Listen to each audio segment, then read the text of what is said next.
چې ولرزیدا د هواګانو د هیبت ډیوا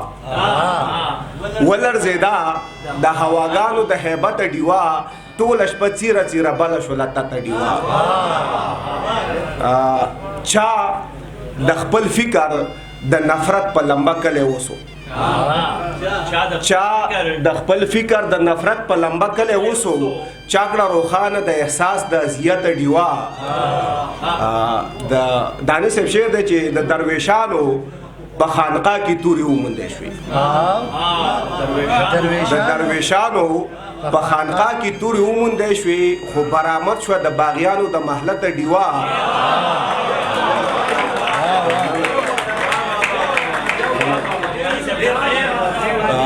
د درویشانو په خانقاه کې توري وموندې شوې خو برآمد شوه د باغیانو د محلت ډیوا د بلیدو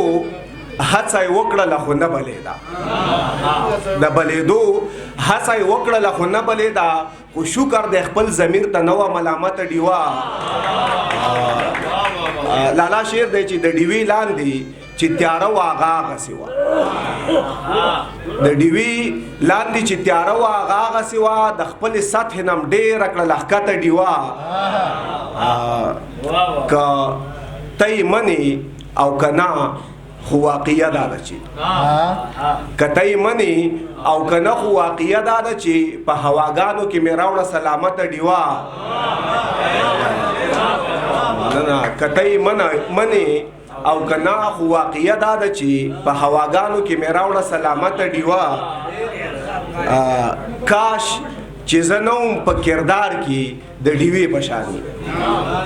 کاش چې زه نه وم په کردار کې د ډیوې په شانې زما په شانې و د شکله د صورت ډیوا او اخري شعر دی چې د تورې شپې لون جنګ کې غشي په هغه لګېده د تورې شپې لون جنګ کې غشي په هغه لګېده چا چې په لاسو کې نیولې وه اوچته ډیوا او دا مننه لنډ شانې نظم دی چې موږ لګیا یو د ژوند کوږ دیوال ته ستنې وو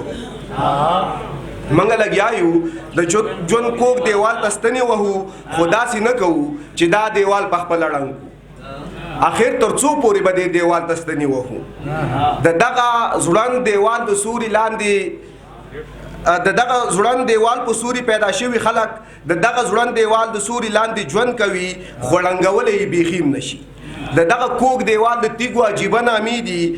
څه د وهمونو تیږي څه د حکمونو تیږي څه مقدسې تیږي څه محترمې تیږي